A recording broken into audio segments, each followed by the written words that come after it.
Colosenses 1:24, dice, ahora me gozo. Ahora cuando ves la palabra ahora en tu Biblia, tienes que estar pensando de dónde viene, o sea, de dónde viene el texto. O sea, tú nunca vas a empezar una conversación con alguien, o sea, no llegas al café, te sientas con tu amiga y le dices, ahora, no. O sea, empiezas a platicar, das una introducción. Pablo lo que está haciendo es, toma lo que acabamos de ver hace 15 días y hace un mes en Colosenses, y toma todo eso de quién es Jesús. Ahora, conociendo todo eso de quién es Jesús, ¿qué vas a hacer con eso en tus manos? O sea, ya que tienes llenado todo tu recipiente de quién es Jesús y lo tomas y lo ves y lo estás palpando y lo haces tuyo, ahora o sea, ¿cómo se ve tu vida con eso en tus manos? Y lo que, o sea, Colosenses capítulo 1 nos enseña de Jesús, y lo que pone en nuestro recipiente es que Jesús es la imagen del Dios invisible. O sea, Dios es invisible, no lo puedes ver, pero tú puedes ver a Dios a través de Jesús. Jesús es ahora una imagen, hace ver lo que no se ve. Y Jesús hace ver lo que no se ve, que es a Dios. Jesús es la revelación completa de la deidad. O sea, si tú conoces a Jesús, estás conociendo absolutamente todos los atributos de Dios. Entonces Jesús es la imagen del Dios invisible, el primogénito de toda creación. Esa palabra primogénito es el número uno, es lo más importante. O sea, Jesús es supremo ante absolutamente todo, y eso tiene que ser en tu vida. Si es en la creación, tiene que ser en tu vida. Jesús tiene que ser lo número uno. Mateo 6 dice, busca primero, o sea, lo número uno, el reino de Dios, y todas las cosas serán añadidas. Y como que en el mundo se piensa, no, pues yo voy a buscar todos mis sueños, todos mis anhelos, todos mis proyectos, y si tengo tiempo, Dios. Y Dios dice, no, es al revés, primero búscame a mí y todo lo demás será añadido, porque Él cambia por completo tu corazón, y es un poco lo que vamos a ver aquí en este texto. Entonces Jesús es la imagen del Dios invisible, el número uno de toda la creación. En Él fueron creadas todas las cosas. Eso está poniendo Pablo aquí en Colosenses en tu recipiente. En Él fueron creadas todas las cosas. Todas las cosas subsisten por Él. No solamente Él las creó, sino Él las sostiene. Y Él es la cabeza, así como Él es el número uno en la creación y es la cabeza, Él es la cabeza del cuerpo que es la iglesia. Él es el primogénito, el número uno en la resurrección de los muertos. Entonces, ahora, ¿qué hago con eso? Si Jesús, ahora otra de las cosas que dice Colosenses, que en Él está toda la plenitud de la deidad. O sea, en Jesús está toda la plenitud. Jesús es plenamente Dios. Y entonces, ¿qué voy a hacer con eso en mi vida? Ahora, no solamente Jesús tiene que ser el número uno en la creación y número uno en la iglesia, sino tiene que ser en tu vida. Y saber que tú fuiste creado por Él y que Él te sostiene. Y entonces Jesús es soberano, Jesús es supremo, Jesús es suficiente, Jesús me sostiene. Ahora, ¿cómo se va a ver mi vida con esa verdad? Y entonces Pablo lo que hace es dar su testimonio, cómo esa verdad ha transformado su vida. Versículo 24, ahora me gozo en lo que padezco por vosotros. Ahora, en una misma frase, tener gozo y sufrimiento es muy difícil, ¿verdad? En una misma frase, sufrimiento y ahora es muy difícil porque no sabemos bien qué significa la palabra gozo. La palabra gozo, algunas Biblias erróneamente la traducen como alegría. Ahora me alegro. Ahora, es muy difícil alegrarte en medio del sufrimiento. O sea, como que pasa esta prueba en tu vida y todo tu corazón se apachurra y te duele la panza y no sabes qué hacer y estás confundido y así, jajaja, qué alegre estoy. No. Pero sí puede haber, en la misma frase en tu vida puede haber la palabra gozo y padecimiento y sufrimiento. Porque la palabra gozo aquí otra vez no es alegría, la palabra gozo es, en medio de esto estoy bien. Ahora, ¿por qué puedes decir? Ahora, mi pastor dice, ya te lo dije hace 15 días, en medio de este sufrimiento estoy chido. Así, estoy bien, tengo contentamiento. Ahora, ¿por qué tienes contentamiento? Porque para ti, tú sabes que Jesús, aún en medio de tu sufrimiento, es supremo, es tu número uno, es soberano, y en medio de tu sufrimiento, Jesús es suficiente. Y entonces puedes decir, si Jesús en mi vida es eso, y Él permitió esta prueba y este sufrimiento, estoy bien con eso, estoy contento. Mi esposa y yo estamos pasando por una situación que, nunca nos imaginamos que pasaríamos por algo así, nunca lo hubiéramos planeado, tan lejos de lo que somos y lo que hemos vivido. Y pasa esto y estamos, y tus pruebas y tus sufrimientos son verdaderos, se siente, ¿verdad? Aprieta, duele, tienes ganas de llorar, te frustras, te da ira, tienes enojo, no sabes ni cómo manejarlo, y en medio de eso, entonces, ¿qué tienes que hacer? Ojo, Jesús es supremo, Jesús es suficiente. Jesús es lo número uno para nuestras vidas. Él creó absolutamente todo. Y Él no solamente me creó a mí, sino a mi familia. Y Él diseñó que estuviéramos juntos. Y Él nos sostiene, aún en medio de situaciones difíciles. Él nos sostiene. Él es Jesús, Él es el Señor de nuestras vidas. Y entonces nos podemos voltear a ver mi esposa y yo y decir, ok, estamos bien con esto. Tienes contentamiento. ¿Por qué? Porque lo que Pablo está diciendo aquí, Pablo, ¿por qué está sufriendo? Pablo está en la cárcel. Él está en la cárcel y tiene así a soldados, puede morir. Ahora, ¿por qué está en la cárcel? Por causa de Jesucristo, por causa del Evangelio, por predicar la palabra de Dios. Pero entonces dice, si Jesús permitió esto en mi vida y Jesús es supremo en mi vida, entonces estoy bien con esto. Acepto la voluntad de Dios en mi vida.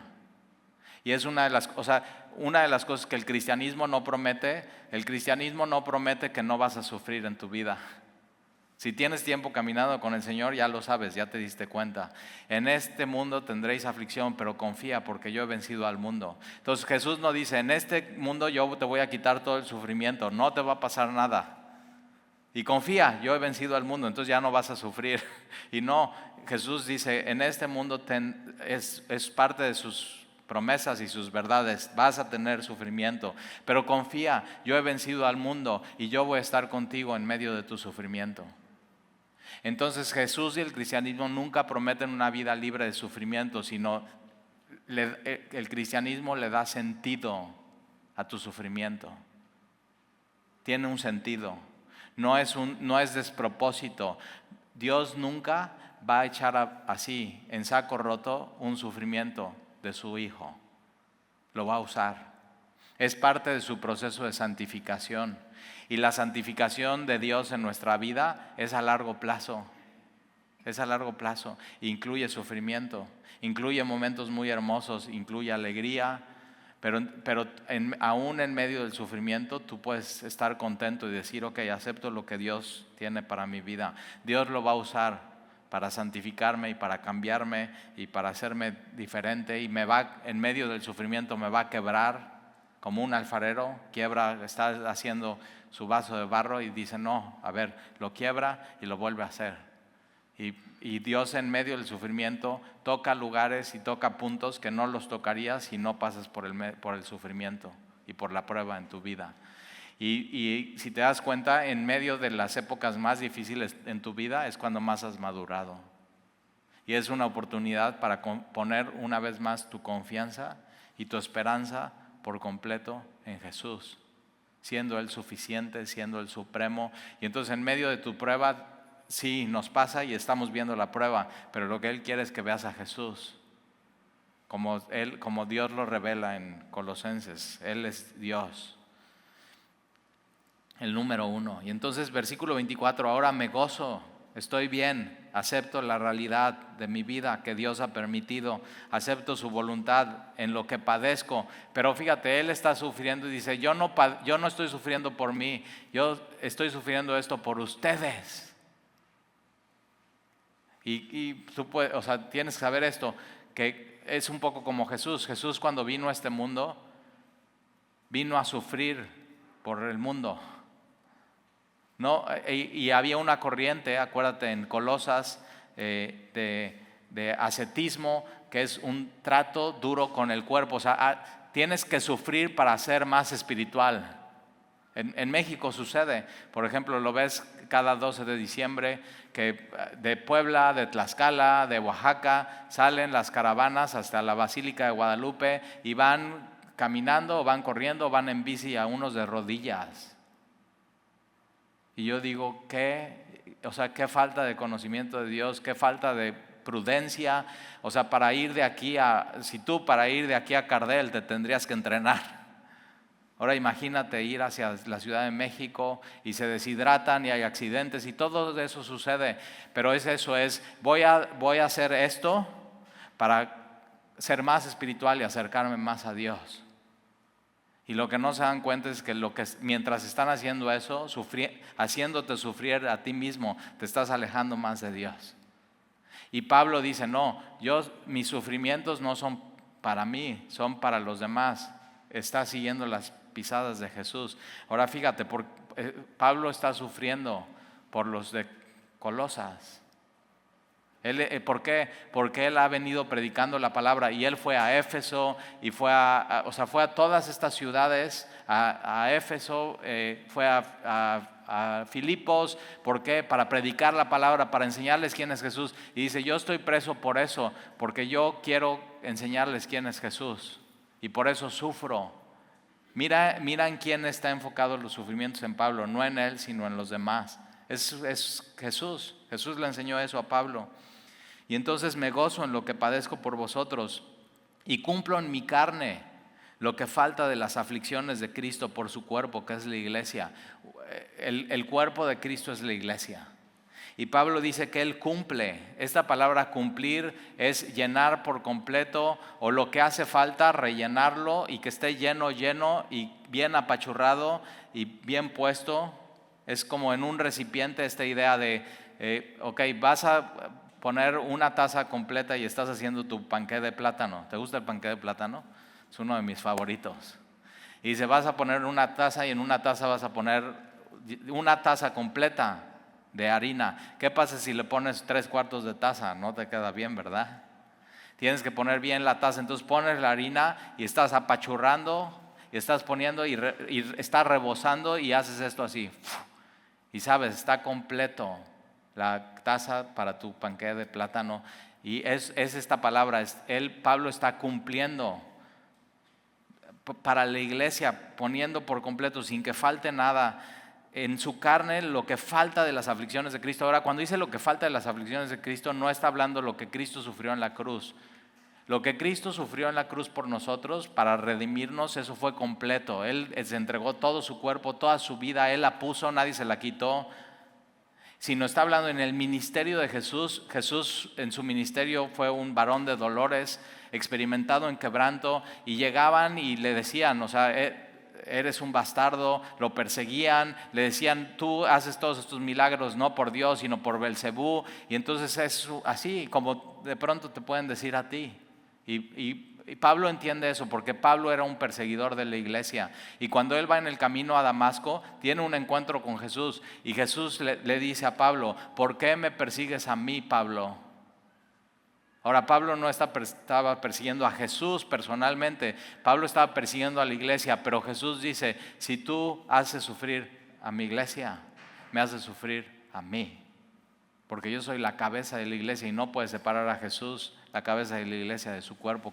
Entonces ve, cuando tú estás pasando por pruebas difíciles en tu vida y estás sufriendo, Jesús sufre contigo. Una señora llegó ahorita en la primera reunión, estaba ahí platicando yo con Dani, se sienta a mi lado, se suelta a llorar, murió mi hijo hace 3 días. Y nadie me entiende. Y pude consolarle así, decirle, Jesús sí te entiende. Y acuérdate, Jesús se hizo hombre, se humanó, encarnó y vivió lo que tú y yo vivimos, pero sin pecado. Y vio qué hace la muerte en un ser humano. Su mejor amigo Lázaro muere. Marta y María van con él y dicen, si hubieras estado aquí, Jesús. Y lloran. ¿Y qué hace Jesús? Llora con ellas. Jesús lloró. Entonces, cuando tú estés así sufriendo, digas, no puede ser esto que está sucediendo en mi vida, y pienses, o sea, y no sé ni a quién platicarle porque no me entenderían, no me entenderían. Jesús sí.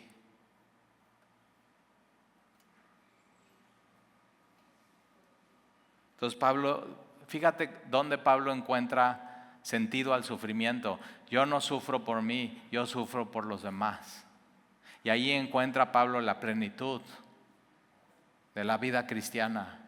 El no enfocarse a él mismo, sino enfocarse a los otros. Mucho de la depresión y de la angustia viene de eso, de un enfoque centrado en ti. Es que nadie me quiere, es que nadie me entiende, es que nadie me ama, es que nadie me considera, es que así, y es y no te estás enfocando más que en ti. Y caes en una depresión. Y una de las cosas que aconsejamos siempre cuando alguien está así es enfócate en servir a otros. Y ve sus necesidades y ve sus sufrimientos. Y eso es la vida de Pablo y la vida de Jesús fue eso. Ver las necesidades y los sufrimientos de otros y ver cómo fortalecerlos, cómo animarlos, cómo edificarlos. Y eso puede cambiar tu vida por completo. Versículo 25, del cual fui hecho ministro. Me encanta esto porque dice, el cuerpo de Cristo es la iglesia y yo fui hecho ministro. O sea, yo no quise. Y es cierto, o sea, yo por ejemplo, hace una semana me preguntaban, Talí, ¿tú desde chiquito querías ser pastor? Digo, no inventes, nunca imaginé en mi vida. Primero hubiera imaginado ser astronauta. O sea, eso era más real, hubiera podido ser más real en mis sueños y en mi vida y en mis anhelos, pero pastor, ahora deja pastor, cristiano. Nunca me hubiera pasado por la mente creer en un libro antiguo, escrito en lenguaje Reina Valera 1960, vosotros, nosotros, hablando de un hombre que vino a este mundo y que decía que era Dios y que dijo que iba a morir por mí, por mis pecados, y que fue a una cruz y derramó su sangre y fue sepultado y al tercer día resucitar de los muertos. Y nunca hubiera, pero Pablo está diciendo eso. Yo nunca hubiera estado en mi plan, nunca hubiera querido, nunca hubiera creído, pero yo fui hecho ministro y es tu historia. Tú no querías ser cristiano. Dios te hizo cristiano. Dios te tomó así. Es como cuando vas al súper y estás en las verduras y entonces dices, órale, se ve buena esa toronja. Y haces eso, pum, la tomas, la pones en tu bolsa, la pagas y la haces tuya. Eso hizo Dios contigo. Dios te tomó. Eso es la palabra santo. Me apartó para Él, me hizo suyo.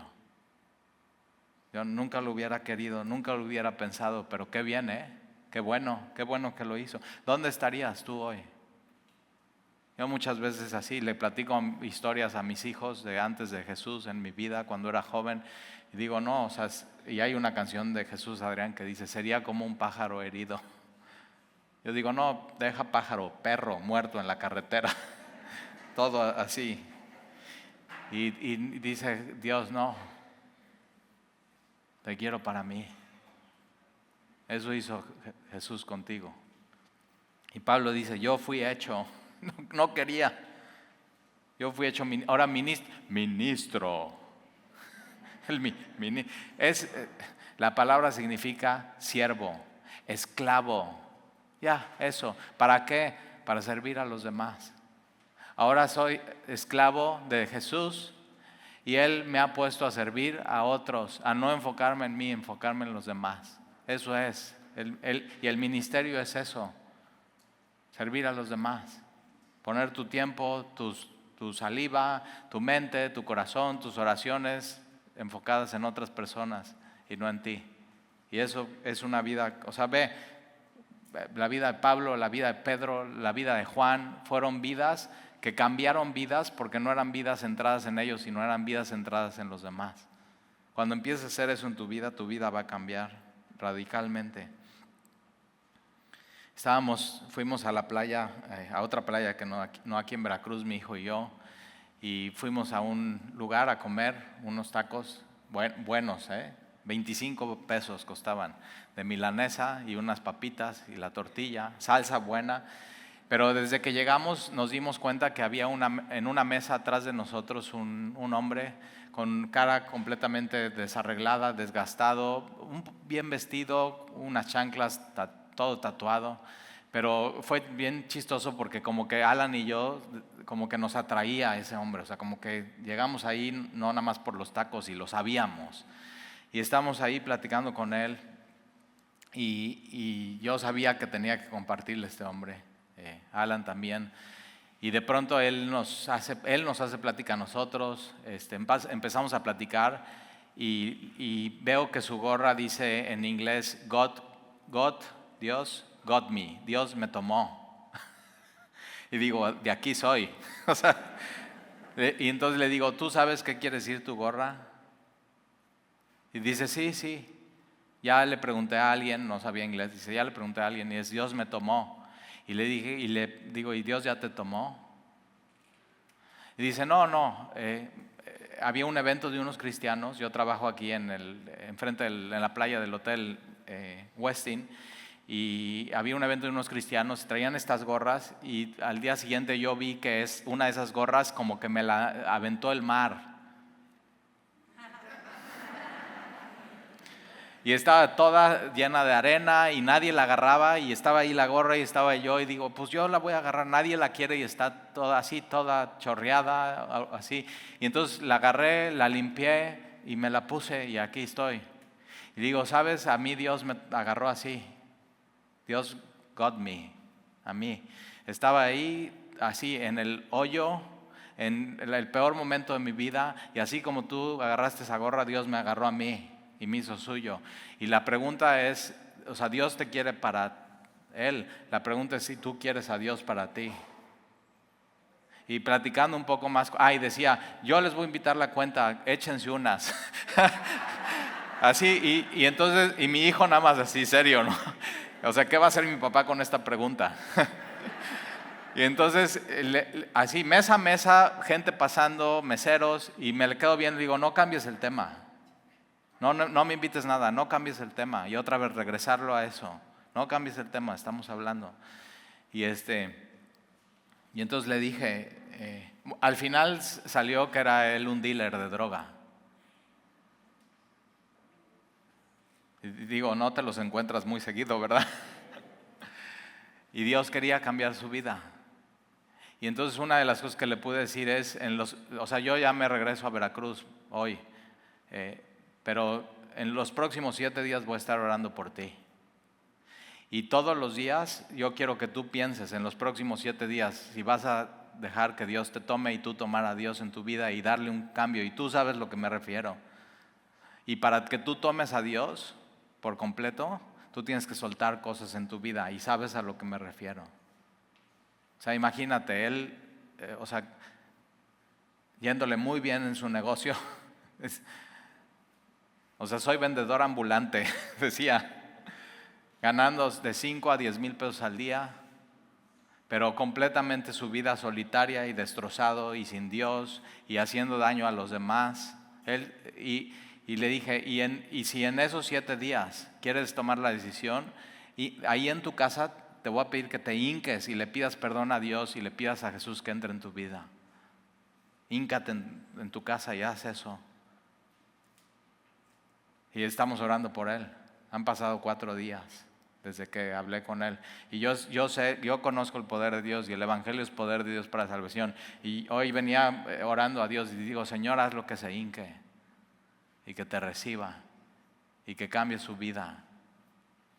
Y en vez de hacerle daño a los demás y él estar sufriendo por su pecado, él puede cambiar su vida y él sufrir por otros y amar a otros. Eso es lo que Dios hace. Y la pregunta para ti hoy aquí es, o sea, Dios te quiere tomar, tú ya tomaste a Dios y lo hiciste tuyo. Y si no, lo que tienes que hacer es en los próximos días tomar esa decisión y en tu casa hincarte y decirle, Jesús, entra en mi vida y recibirlo en tu vida como tu Señor y tu Salvador. O sea, igual que este hombre, tú lo necesitas en tu vida. Y él dice, fui hecho ministro, de la cual fui hecho ministro, según la administración de Dios. Me encanta esta palabra, yo soy administrador de empresas. Pero esa palabra administración no es administración, sino en el original es más como economía. En la economía de Dios, o sea, cómo Él maneja el mundo. Él siendo la cabeza, Él siendo supremo, Él creando todo y Él sustentando. En la economía de Dios yo fui hecho ministro. Ahora, una pregunta si alguien aquí es economista. ¿Alguien aquí es economista? No levantes la mano. ¿Pero qué hace un economista? O sea, es eso, trata de entender cómo funciona lo macro y lo micro. Y Dios sí sabe cómo funciona lo macro, Dios sí sabe cómo funciona lo micro, absolutamente todo. Y en la economía de Dios dijo, yo quiero a Él y te toma. Y Pablo entiende, ahora yo soy parte de la economía de Dios y soy un ministro, un siervo para los demás. Y según la administración de Dios que me fue dada para con vosotros, para que anuncie cumplidamente la palabra de Dios. Aquí la palabra anunciar, o sea, la pasión y el principal ministerio de Pablo es predicar la palabra de Dios. Eso es, la iglesia lo que tiene que hacer es predicar la palabra de Dios. Eso es lo número uno, porque es lo único que puede transformar la vida, es lo único que puede consolarle, es lo único que le puede dar sentido a tu sufrimiento, la palabra de Dios. Y él dice, yo tengo que cumplidamente anunciar la palabra de Dios. Ahora esta palabra cumplido es la misma que vimos de yo cumplo en mi carne, rebosando, lleno, bien apachurrado. Ahora déjame te doy otro ejemplo. Aquí cumplidamente anunciar la palabra de Dios es, ¿te has tomado un café expreso doble? Se me antojó ahorita. Pero sí, cuando vas a una cafetería y hay un barista y hay una buena cafetera y pides un expreso doble, tienen la maquinita y hacen esto, ¿no? Y sacan y quitan el café que acaban de usar y ponen café. ¿Y qué es lo que hacen con el café? ¿Lo has visto? Tienen una tapita, lo llenan, lo comprimen, lo compactan bien rebosado y ya no cabe nada, no dejaron nada afuera. O sea, nada, completo, lleno. Y Pablo dice eso, yo fui llamado a anunciar por completo, lleno, rebosante, sin dejar nada afuera la palabra de Dios.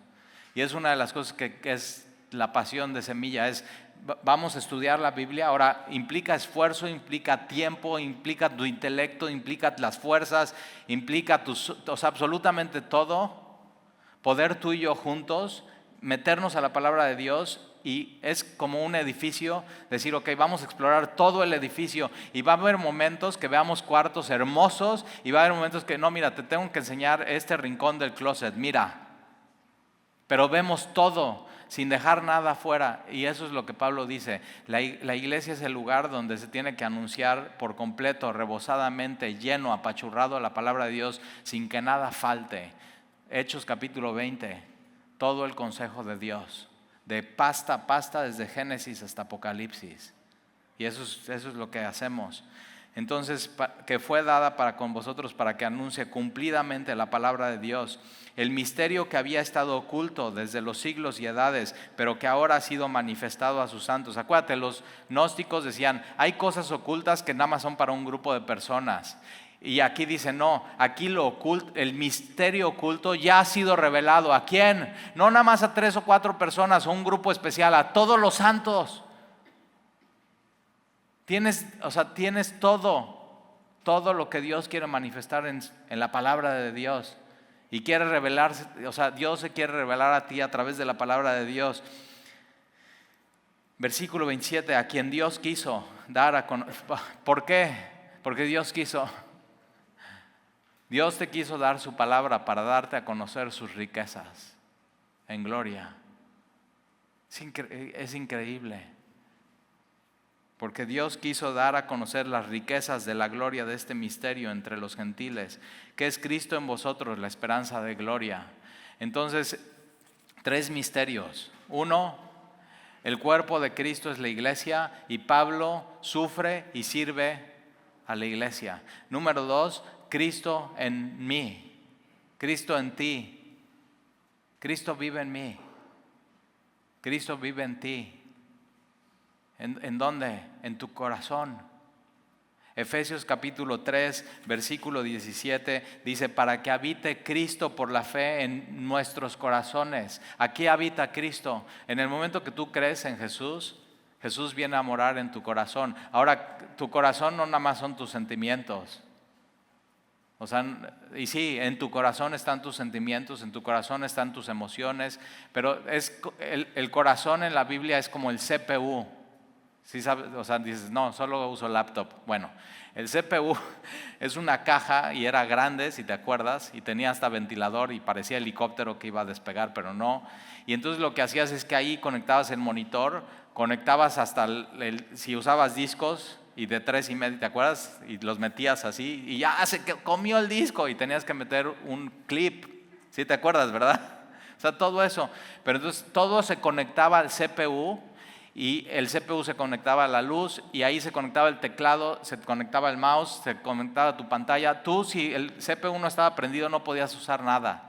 Tú prendías el CPU y ¡pum! Se prendía todo, podías usar el teclado, podías usar tu mouse. El CPU de tu vida es tu corazón. Aquí en tu corazón están tus emociones, está tu voluntad, están tus actitudes, están tus sueños, están tus anhelos, está todo, tu intelecto, tus pensamientos, todo está en tu corazón. Y Jesús dice, yo quiero ir a morar ahí.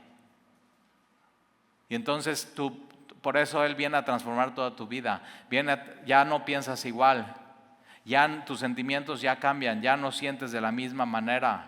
Tus anhelos, lo que anhelas ya no es lo mismo de lo que anhelabas antes. Él cambia tus anhelos, tus sueños. Antes tenías sueños guajiros y ahora dice, yo te voy a poner mis sueños en tu corazón y mis pensamientos y sus pensamientos son más altos que los tuyos y son lo que te convienen en tu vida. Él viene a cambiar absolutamente todo en tu corazón. Y por eso hay gente que dice, no, yo no quiero a Cristo en mi corazón porque no quiero cambiar. Quiero seguir igual, quiero seguir pecando, amo las tinieblas.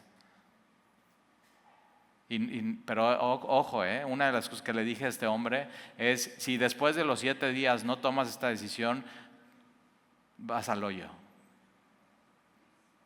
Y no agarró su pistola ni me mató ni nada, pero es o sea, así directo, eso es. Y una persona así tiene que escuchar eso y tú tienes que escuchar eso. Si no tomas una decisión así, vas a ir al hoyo. Tu vida no se va a mejorar, va a empeorar. Si te sentías solo, te vas a sentir más solo. Porque es rechazar ya abiertamente a Dios. ¿Ya has escuchado eso? Jesús viene y toca en tu corazón. ¿Y qué vas a hacer con eso? ¿Qué? ¿Vas a abrir y le vas a recibir o no? Y entonces, Jesús en mí. Jesús vive en ti. O sea, si no sabes contestar esa pregunta, posiblemente no vive en ti y necesitas hacer esa decisión hoy. Quien tiene a Jesús morando en su corazón sabe y está convencido y tiene seguridad. Jesús vive en mí y me ama y me salvó y me perdonó y Él me guía y Él está conmigo y Él nunca me deja y Él es mi creador y Él es mi sustentador.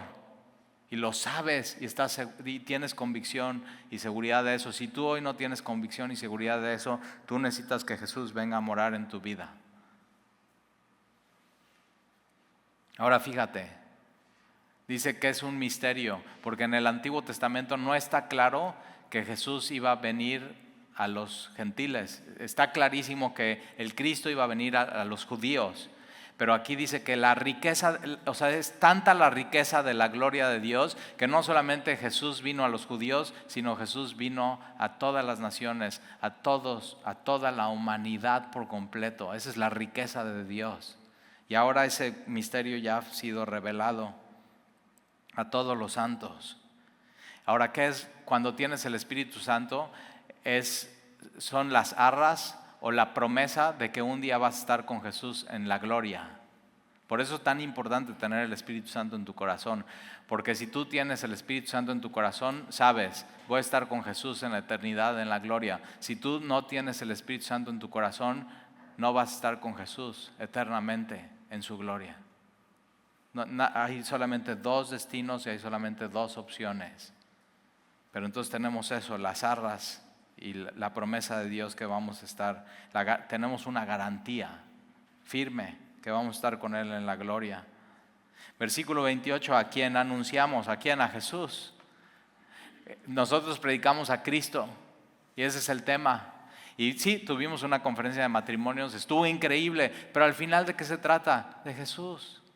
El matrimonio puede funcionar si tenemos a Jesús. Ahora, ojo, tú puedes tener un matrimonio y estar pésimo, no por ti, sino por tu esposo o por tu esposa, y puedes tener a Jesús y tener la esperanza de gloria. Entonces, al final, todos los temas de la iglesia tienen que ser enfocados en Jesús. ¿De qué crees que se va a tratar la conferencia de jóvenes? De Jesús. Muchos dicen, Talí, ¿por qué en Semilla no dan una clase de finanzas? Y digo, mira, porque lo conozco a los semillosos, van a venir, les vamos a decir cómo manejar sus finanzas, no uses tanto tu tarjeta de crédito si no sabes cómo pagarla, tienes que primero ahorrar para después gastar. ¿Y qué crees que va a pasar? Se van a ir y van a seguir gastando igual. ¿Qué necesita la iglesia? Anunciar a Jesús, eso es. Entonces nosotros anunciamos a Jesús, a quien nosotros anunciamos, amonestando a todo hombre. Me encanta eso porque dice a todo hombre, enseñando a todo hombre otra vez, en toda sabiduría, a fin de presentar perfecto a Cristo, a todo hombre. Entonces fíjate, todo hombre, toda sabiduría, todo hombre. ¿Por qué? Porque los gnósticos esta sabiduría es para algunos pocos. Y dice aquí Pablo, refuta todo, dice no, esto del cristianismo es para todos. De igual manera, y es la palabra de Dios bien puesta, rebosando, llena, sin quitarle nada, y ahí está, pum, esto es completo, tienes todo en tus manos, y nada se tiene que quedar afuera. Y entonces anunciamos amonestando a todo hombre. Ahora esta palabra amonestando, ¿qué se te viene a la mente? O sea, si vas a amonestar a tu hijo chiquito de 7 años, lo voy a sentar y le voy a decir, ahora sí vas a ver, ¿no? No, aquí amonestar tiene un significado mucho más allá de amonestar, de corregir o de disciplinar. Aquí amonestar tiene la idea de tomar la palabra de Dios, ponerla delante de ti y implantarla en tu corazón. ¿Con el fin de qué? De cambiarte. Eso es lo que hace la iglesia semana tras semana. Ponemos la palabra de Dios delante de ti para implantarla en tu corazón con el fin de que la palabra de Dios te cambie, te transforme. La santificación es obedecer a largo plazo a Dios, lo que dice su palabra. Y entonces tiene que ver con amonestar, tiene que ver con advertir de peligros. La palabra de Dios te advierte de peligros. ¿Te ha pasado que vas en la carretera y un cuate con una bandera dos banderas haciéndole así? Y está así, ¿no? Para acá. O sea, si eres un poco inteligente, ves eso y le bajas la velocidad y haces caso a las banderas. Y la Biblia es eso, es Dios diciéndote, hey, advertencia, baja la velocidad, cuidado, por aquí no. Y te está diciendo para allá. Y la Biblia entonces te amonesta, te advierte del peligro, te recuerda cosas que ya sabías.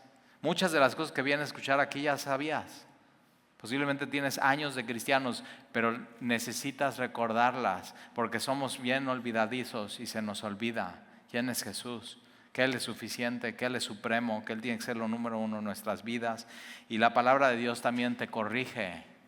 Entonces, amonestando a todo hombre y enseñando a todo hombre en toda sabiduría a fin de presentar perfectos en Cristo a todo hombre. Ahora, si tú estás aquí hoy, eso es lo que quiere hacer Dios contigo. Te quiere presentar en Cristo perfecto. ¿Cómo es eso? Hacerte más maduro espiritual. Ahora, ¿quién es el hombre más maduro y perfecto en el universo? Jesucristo. Entonces lo que busca hacer la palabra de Dios es hacerte más como Jesús, de gloria en gloria, cambiándote de día en día a la imagen de su Hijo.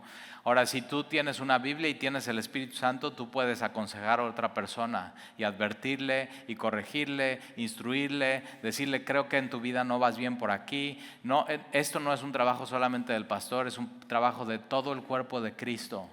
Tú lo puedes hacer si eres un hombre y una mujer de Dios y tienes su palabra y tienes su sabiduría. Versículo 29, para lo cual también trabajo. Aquí vemos una foto de Pablo, dice ahora Pablo era bivocacional, él trabajaba en hacer tiendas y trabajaba en el ministerio. Los dos son trabajos y los dos son espirituales, porque acuérdate, el trabajo es en el Cristo, si lo haces para Él es espiritual, aunque no tenga nada que ver con la iglesia, Tu trabajo es espiritual si estás en Cristo. Pero entonces Pablo dice, yo trabajo. Ahora esta palabra trabajo es hacer algo, un trabajo manual hasta que te fatigue. Mira cómo era Pablo. Él trabajaba en el ministerio hasta que ya no podía, hasta la fatiga. Y eso es ministerio. Y tiene que ver también con esta palabra que dice luchando. Yo trabajo luchando. Esta palabra luchando es agonía. Ahora, hay una agonía que yo no quiero que pases por ella. Es antes de morir. Digo, quiero morir bonito, ¿no? Y todos decimos, dormido. Pero hay una agonía que no es bonita, pero hay una agonía que sí es buena en tu vida, que tiene que ver, la imagen es de deportes. Cuando vas a correr una carrera, por ejemplo, y te dicen, voy a entrenar para un maratón, y te toca este sábado correr 10 kilómetros, y vas corriendo y llegas al kilómetro 9 y dices, ya no puedo más. ¿Te ha pasado? O sea, ya dices, ya no puedo más, pero tengo que hacer 10 kilómetros. Y entre el kilómetro 9 y el kilómetro 10 dices, no solamente voy a hacer un kilómetro más, sino le voy a echar más ganas y voy a ser más fuerte. Los deportistas me entienden a esto. Y es una agonía buena, porque entonces terminas bien, terminas completamente agotado, pero es bueno en tu vida. Y Pablo nos está enseñando cómo vivir,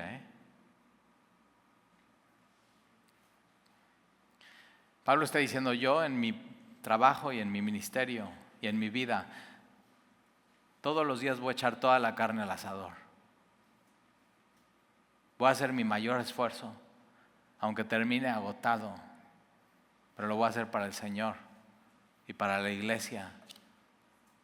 Entonces, trabajo hasta la fatiga, luchando en agonía, pero ¿cómo lo hace Pablo? Según la potencia de Él. Entonces Pablo dice, en mi vida voy a predicar la palabra con pasión, así aunque termine fatigado y muerto y ya no de más, pero bien, va a ser algo bueno en mi vida. Pero yo lo voy a hacer con mi mayor esfuerzo, pero con su potencia. Entonces trabajar junto con Dios. Tú dar el 100% en tu vida, como si dependiera 100% de ti, sabiendo que depende 100% de Él. Eso es. O sea, ¿de dónde sacas la energía para el kilómetro 9 al 10? Pablo dice, eso lo sacas de Él. Según la potencia de Él, el cual actúa poderosamente en mí. Esta palabra actúa es nuestra palabra energía. Entonces, es su energía actuando en mi vida. ¿Por qué? Porque Él vive en mí. ¿Por qué puedes hacer eso?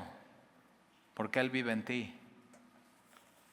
Ahora, vamos a leer un par de versículos en el capítulo 2. Dice, porque quiero que sepáis cuán grande lucha. Esta palabra lucha otra vez es agonía o conflicto. Quiero que sepáis cuán grande lucha sostengo por vosotros y por los que están en la Odisea. Pablo dice, yo no los conoce, no conoce a los colosenses, no conoce a los de la Odisea. Y dice, pero yo tengo un conflicto en mí y tengo una lucha.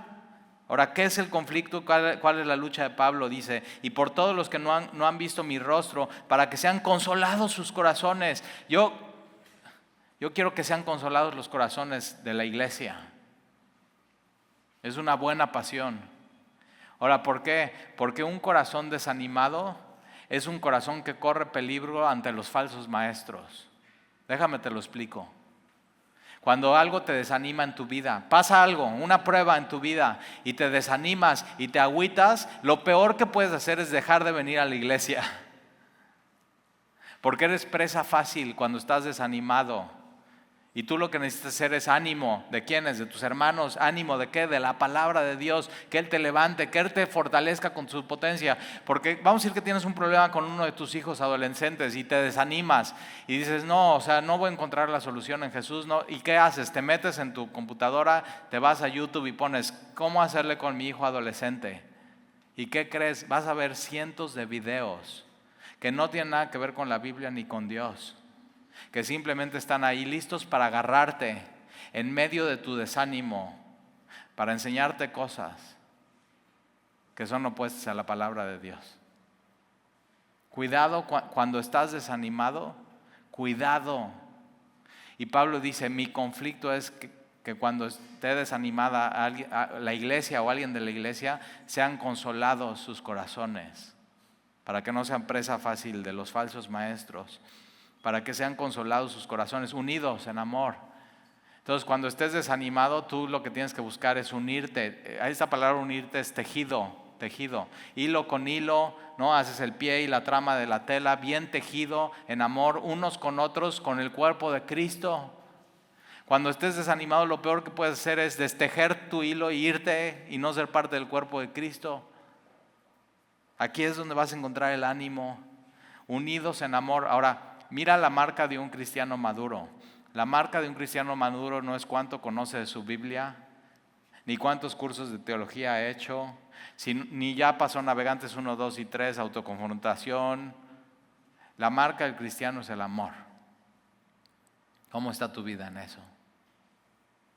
Unidos en amor, como el cuerpo de Cristo, hasta alcanzar todas las riquezas de pleno entendimiento. ¿Dónde alcanzamos todas las riquezas, todo lo que Dios tiene para nosotros? Aquí juntos, unidos en amor, no de manera solitaria, unidos en amor hasta alcanzar todas las riquezas del pleno entendimiento, a fin de conocer el misterio de Dios el Padre y de Cristo, en quien están escondidos todos los tesoros. Ahora, ¿están escondidos para qué? Para que tú los encuentres. Dios escondió todos los tesoros de la sabiduría y del conocimiento en Jesús. Todo. Si tú estás buscando sabiduría y vas a cualquier otro lado que no es Jesús, no vas a encontrar ahí la sabiduría. Dios decidió esconder para que tú la encuentres. Ahora, no es de que, ya encontré a Jesús y encontré toda la sabiduría y ahorita quiero echarme toda, como si fuera un batido. No, es durante toda tu vida en Jesús estás encontrando y estás descubriendo la sabiduría que Él tiene para vivir cada etapa de tu vida. Cada etapa de tu vida es diferente y Él tiene lo que tú necesitas cada etapa de tu vida. Entonces necesitas ir a Él. Jesús es suficiente. Entonces, 3 misterios que vimos hoy. Número 1, el cuerpo de Jesús es la iglesia. Y Pablo sufre y sirve a la iglesia. Y tú y yo tenemos que sufrir y servir a la iglesia. Número 2, Cristo en mí. Cristo vive en mí. Es parte de la riqueza de su gloria. Cristo vive en mí. Y Él es la esperanza de gloria. Y no hay esperanza fuera de Jesús. Si hoy viniste a buscar algo de esperanza por cualquier cosa en tu vida, tienes que saber eso. No hay esperanza fuera de Jesús. Y número 3, en Jesús está todas las riquezas del supremo y pleno entendimiento y todos los tesoros de la sabiduría y del conocimiento. En Jesús está eso. No, si tú estás como que en la búsqueda, hay mucha gente en el mundo como que en la búsqueda de algo. Aquí terminó tu búsqueda. En Jesús está todos los tesoros del conocimiento y de la sabiduría y del entendimiento y todo lo que tú necesitas en tu vida. No busques un tesoro fuera de Jesús porque no lo vas a encontrar. Todo lo que encuentres fuera de Jesús te va a decepcionar.